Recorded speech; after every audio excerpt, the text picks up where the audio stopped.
What does it mean to be an entrepreneur? I can tell you this, it is not for the faint in heart. It is only for the brave, the courageous, the calculated. Entrepreneurship is reserved for the resilient. Don't even step on the playing field if you have not counted up the cost of entrepreneurship. So there are two sides of the coin of entrepreneurship. There's heads and there's tails. And most people fail to see tails. They see hits. The face of it, they live on the surface.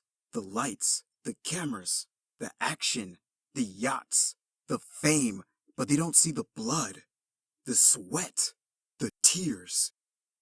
Anybody that is willing to make the sacrifices, they stay up late. They work longer. They are more focused.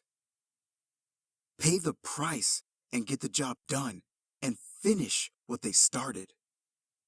Those are the ones that will succeed. If you're going to be an entrepreneur, you're going to need to lead. The world needs more creative, resilient, passionate, committed, focused, disruptive entrepreneurs.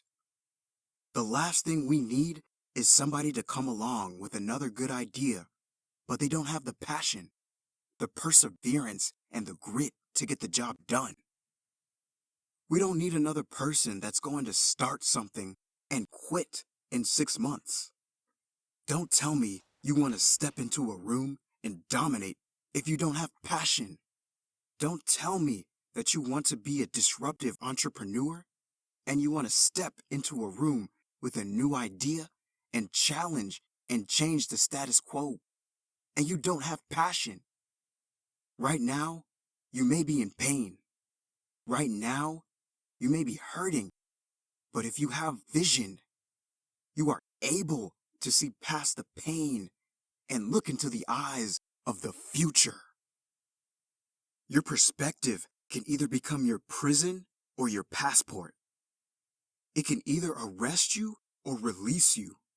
In 1903, it was the Wright brothers that defied the laws of gravity. And if you know anything about gravity, gravity will pull you down and keep you down. It will stop you from flight. It will stop you in your tracks. If you believe in something metaphorically speaking, gravity will hold you down. It will hold you back and dare you to fight. Your perspective can either breathe your prison or your plane. I don't know about you, but today I made the decision to defy the laws of gravity. The first successful heavier-than-air-powered aircraft was designed and built by the Wright brothers. They flew it 4 times on December 17th, 1903, near Kill Devil Hills, about 4 miles. I believe possibility is destiny, and it is fear that keeps us arrested and apprehended by the spirit of impossibility. I'm going to tell you this right now, and nobody else is going to tell you this. Impossible is a spirit, and you've got to arrest that spirit, or it will arrest you. Impossibility is like a soda fountain. The easy way out, the path of least resistance, because to say something is impossible, to give up, to cop out, to feel your cup of carbonated excuses. It tastes good, but it doesn't sit well. As it goes down into your system, to remove the 2 letters is the grit of existence, the binding faith of hope to your chest, and letting your heart beat. You got to rewrite the code. You got to rewrite the script, calling all reformers. I'm calling all innovators. I'm calling all game changers. I'm calling all world shakers. I'm calling all city shifters. I'm calling everybody that has an inkling of faith in themselves by calling everybody. You will inherit the future. If you're not where you want to be financially, if you know where you want to be emotionally, if you're not where you want to be physically, relationally, socially, 10 times out of 10, It is because you have settled in a place called convenience. Here's what I need you to do. I need you to admit the fact that you've gotten lazy. I'm going to tell you this right now. Some praise can be poison. It keeps you locked in a state of paralysis, and you shine in trophies from the past. And that's why you always hear those people from the past like, yeah, remember back in the day when I used to do this? Remember back in the day? They're still shining the trophy of the past accomplishments. So sometimes we can receive praise like a venomous snake that injects its poisonous venom in our veins and in our heart that causes us to stay in a state of paralysis. And I'm still praising the work I've done. And we get full. We get real full. This is what happens when people keep telling you you're so good, or you're so great, or you did so good 10 years ago, 5 years ago, 2 years ago. If you continue to believe that your best work is behind you, then you will never achieve what is ahead of you. Go ask any athlete, actor, musician, philanthropist. It doesn't matter. You ask anybody who is a champion, and the difference between them and their opponent is they were more hungry. For I don't care if you got to listen to me 1,000 times. I need you to get crystal clear about your future. Because the only reason why you are here, the only reason why you're alive, is because you have work to do. And you got to figure it out. And you got to figure out why on earth are you here?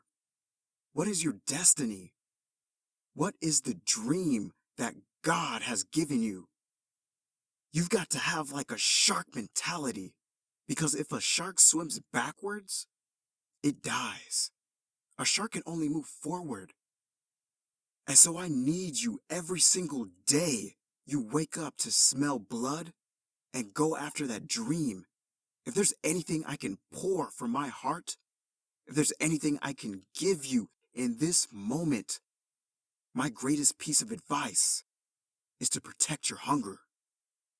You show me a man who is failing, and I will prove to you that he is no longer hungry. When you are hungry, you are creative. When you are hungry, you are innovative. When you are hungry, when you are no longer full, when you are no longer satisfied with where you are, and you raise your standards, it is only then that you can have your future. If you can stay hungry, you can get the resources. If you can stay hungry, you can get the strategy. If you can stay hungry, the idea is going to come. If you can stay hungry, the connections will be aligned. If you can stay hungry. The problem with many of you is that you get full. You got complacent. You got lazy. Somewhere along the line, you lost your enthusiasm, your optimism. You lost your hunger. I'm never full. I'm never full. I'm never full. I'm never full. If you want your future, then you are going to have to get acquainted with pain, with discomfort, with inconvenience, because hunger is the only thing that's going to give you the power to persevere through the pain. Never stop climbing the hill. There is always another hill to climb. Go find your hill and climb. You got to be hungry for your dream. You got to be hungry for your next level. You got to be hungry for connection and alignment. You have to be hungry to fulfill your destiny. Hunger is not an idea. Hunger is not a mood. Hunger is a lifestyle. I'm never full. This is me every day, all day. I'm hungry to learn. You got to be hungry to read. You have to be hungry to grow. You have to be hungry to manifest what's in your head. When you're full, you can't receive. When you're full, you lose vision. When you're full, you get lazy. When you're full, you procrastinate. When you're full, you sleep. And I need you to get to the place where you're no longer sleeping. I need inconvenience to be your new norm. If you're not inconvenienced every day, you need to be inconvenienced. Every day, I need you out of your comfort zone if you're going to win the fight for your future.